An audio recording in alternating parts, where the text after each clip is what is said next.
नमस्कार साथियों, एक बार फिर मैं दीपंकर समझदार चार्टर्ड अकाउंटेंट आपका दोस्त और बिजनेस ग्रोथ एसोसिएट बहुत इंपॉर्टेंट इन्फॉर्मेशन देने जा रहा हूं। गवर्नमेंट ने कुछ नियम निकाले हैं और वो नियम बहुत इंपॉर्टेंट है। 26AS के रूल्स में कुछ चेंजेस आए हैं। वो रूल्स का चेंजेस मैं आप लोगों को बताने वाला हूं। उससे होगा कि जो डेटाबेस यहां पर एडिशनल मांगा गया है वो एडिशनल डेटाबेस के कारण और इसको एनालाइज करके ही नोटिस आएगा, इसको एनालाइज करके ही स्क्रूटनी होगा। इसका मतलब एसएससी है जिनका सारा डॉक्यूमेंट इनकम टैक्स से रिलेटेड चेक किया जाता है, वहां पर ऑफिसर्स लोग काफी सारी चीजें अपने हाथ में रखते थे। कुछ ऑफिसर्स की बात कर रहा हूं मैं, हर चीज में पूरे डिपार्टमेंट को नहीं बोल रहा हूं, लेकिन वहां पर उनके हाथ में बहुत पावर रहता था, किसको छोड़ना है किसको रखना है, ये सारी चीजों को वो डिसाइड करने का थोड़ा सा पावर रखते थे। अब गवर्नमेंट ने बहुत वेलकम स्टेप लिया है। क्या स्टेप लिया है? उन्होंने 26AS में कुछ इंफॉर्मेशन ऐसे मांगे जो इंफॉर्मेशन देने के बाद में एनालिटिकल वाला जो कंसेप्ट है डिपार्टमेंट का उसको एम्पावर कर दिया है। अब जो फिगर्स डाले जाएंगे उसके बेसिस पे,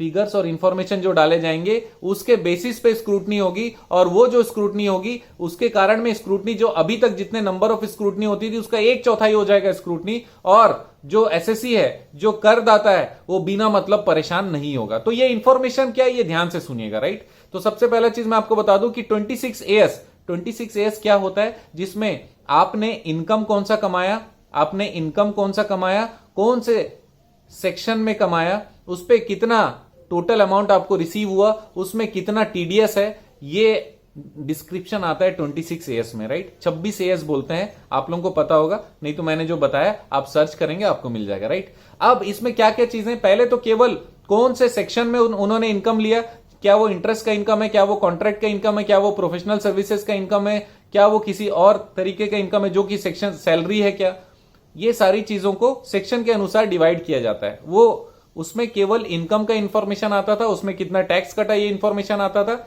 और उसमें कौन से डेट में क्रेडिट हुआ ये इंफॉर्मेशन आता था फाइनेंशियल ईयर के अनुसार, राइट। अब उन्होंने क्या किया, सिर्फ इतना डिटेल ना करते हुए इसके ऊपर में उन्होंने कुछ इंफॉर्मेशन ऐड किया। उन्होंने ये लिखा, सबसे पहला चीज ध्यान से सुनिएगा, कि प्रॉपर्टी टैक्स 20,000 से अधिक होने और बिजली बिल 1 लाख रुपए से अधिक होने पर 26AS में जुड़ेगा। फिर से बता दूं, प्रॉपर्टी टैक्स अगर 20,000 से ऊपर हो जाता है और बिजली बिल 1 लाख रुपए से ऊपर हो जाता है तो 26AS में जुड़ जाएगा। और सरकार देश की टैक्स व्यवस्था को लगातार पारदर्शी बनाने की कोशिश में लगी है।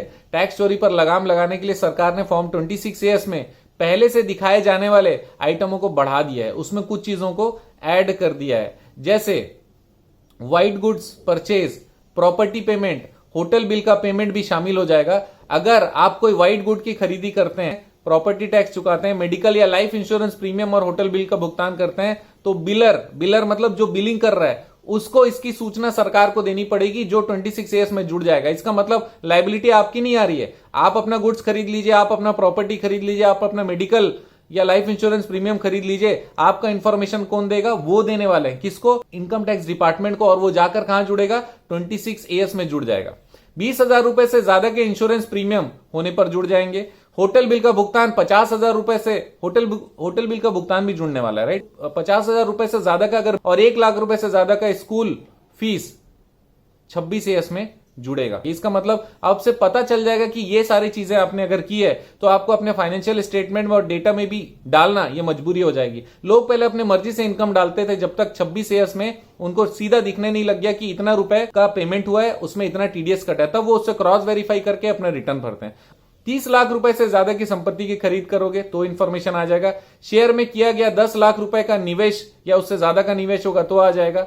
Mutual fund, demat, credit card और फिक्स डिपॉजिट के जरिए 10 लाख रुपए से ज्यादा का लेन देन की सूचना भी दी जाएगी। ब्लैक मनी के बारे में बात करते हैं। दरअसल सरकार ने ब्लैक मनी की रोकथाम के लिए कुछ खास तरह के लेन देन की खरीद बिक्री की जानकारी देना अनिवार्य बना दिया है।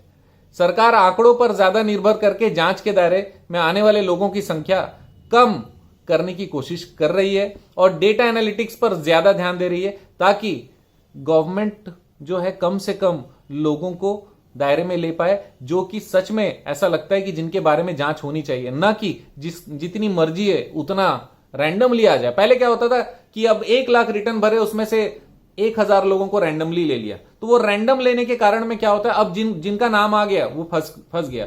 अब उनको जो परेशानी होने वाली है उसका कोई सीमा नहीं है। उसमें से हो सकता है 50% लोग ऐसे होंगे जो कहीं ना कहीं पे टैक्स का इधर उधर हुआ होगा, जिसको पेमेंट करने की जरूरत है वो मान गए, लेकिन जो बाकी 50% है ना, वो बिना मतलब परेशान हो रहे थे। अब जितने भी टैक्स पेयर लोगों को नोटिस जाती थी, स्क्रूटनी होता था, उसका 1/4 हो जाएगा, क्योंकि ऑलरेडी ये सारे इंफॉर्मेशन जो आने वाले हैं ना, उससे क्रॉस कनेक्टिविटी होके उसके इनकम का कैलकुलेशन करना उस व्यक्ति के लिए भी आसान हो जाएगा, गवर्नमेंट के लिए भी जांच करना आसान हो जाएगा। वो तुरंत चेक कर लेगा कि आपके टोटल खर्चे 5 लाख है और आपने इनकम 2.5 लाख रुपए दिखाया, तो 2.5 लाख का मिस मैच है, और वो मिस मैच के ऊपर आपसे बात करने वाला है, राइट। तो दोस्तों ये बहुत इंपॉर्टेंट इंफॉर्मेशन है, आपको ध्यान में रखने की जरूरत है, और आप कमेंट करते रहिएगा, क्योंकि आप जानते हैं मेरा मिशन है हमेशा आप लोगों की मदद करना और समय पर सब जानकारी देना। बहुत बहुत धन्यवाद। आपका दिन जबरदस्त और शुभ हो।